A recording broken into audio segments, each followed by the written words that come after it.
Salut à tous et bienvenue pour cette nouvelle vidéo. Aujourd'hui je voulais vous parler d'une petite astuce que j'ai découvert il n'y a pas si longtemps que ça. Cette astuce elle concerne le temps que vous allez mettre pour exporter vos vidéos. Comme moi vous avez probablement déjà fait face au fait d'exporter une vidéo plusieurs fois. Parce que la première fois vous faites une première exportation, vous regardez un petit peu ce que ça donne et vous vous rendez compte que ah tiens là il manque un petit détail, tiens là je vais rajouter ça, oh zut j'ai oublié un truc, etc. Tiens je vais changer mon cut. Bref vous avez des raisons diverses et variées. Ou alors vous avez un client qui vous avait montré votre travail, si c'est je dirais plutôt une profession pour vous, et qui vous fait un retour, tiens bah là ce serait bien de changer ci ou de rajouter un élément, etc. etc. Du coup vous êtes confronté à une modification et vous devez réexporter tout le travail une fois que vous l'avez terminé. Bon pour ça malheureusement pas d'astuce, hein. C'est à vous d'être bon. Par contre le truc qui est très chiant c'est que les temps de rendu de vidéos sont parfois un petit peu longs. Donc là il y a une astuce toute simple qui va vous permettre d'exporter vos vidéos beaucoup plus vite. Tout fonctionne en réalité au niveau des rendus de votre vidéo. Lorsque vous travaillez sur un projet, une séquence, vous vous rendez compte qu'en haut de la timeline, vous avez un petit code couleur rouge, jaune ou vert. Ce code couleur, qu'est-ce qu'il vous indique? Il vous indique pour le rouge qu'il n'y a aucun rendu qui a été calculé et donc vous devez faire un calcul de rendu pour avoir un retour visuel quand vous êtes en processus d'édition. Lorsque vous avez un code couleur jaune qui est le cas le plus fréquent, c'est que vous avez un retour direct mais pas forcément en temps réel. Et enfin le code couleur vert qui vous montre tous les effets rendus. Moi j'utilisais pas spécialement le rendu d'effet, le calcul des rendus avant de faire mon exportation finale.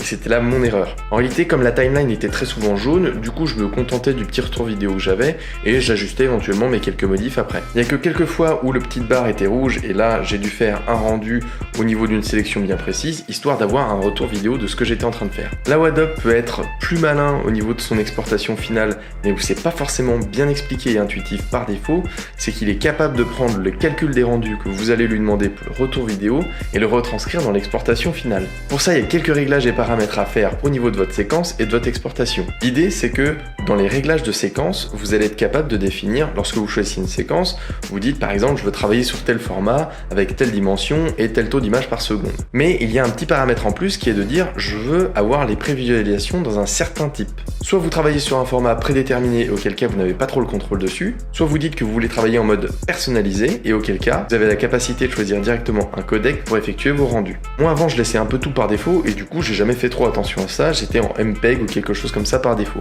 Ce que j'ai fait c'est que je suis passé en mode personnalisé et j'ai décidé de travailler avec le format GoPro Cineform en 10 bits.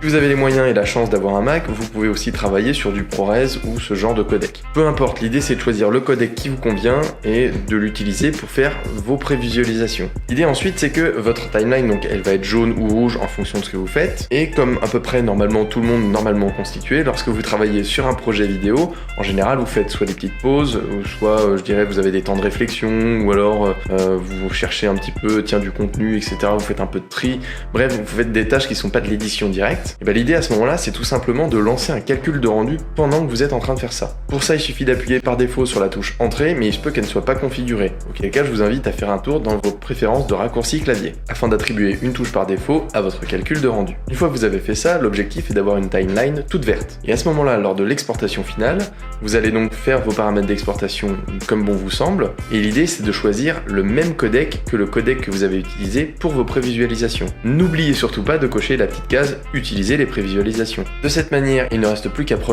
faire de l'encodage vidéo, le calcul des rendus étant déjà effectué. En réalité, vous allez utiliser le même temps entre le calcul de rendu de tout votre projet plus l'exportation vidéo que si vous aviez fait l'exportation sans les prévisualisations. Sauf que dans la réalité, normalement, vous avez le temps de faire un petit peu de prévisualisation quand même. Vous n'êtes pas obligé d'aller jusqu'au bout de la progression, vous pouvez très bien annuler en cours de route et ça gardera tout ce qui a été déjà calculé. De cette manière, et là où c'est intelligent, c'est que si jamais vous avez besoin de faire une modification à un endroit très précis, vous allez arriver, vous allez sélectionner un morceau, je dirais, de vidéo dans votre séquence, vous allez le modifier et à ce moment-là, seule cette section-là de la barre va passer en jaune ou en rouge et ne sera plus prévisualisée. À ce moment-là, vous n'avez plus qu'à lancer une légère prévisualisation ici et lors de l'export vidéo, vous allez gagner un temps phénoménal vu que tout le calcul est déjà fait.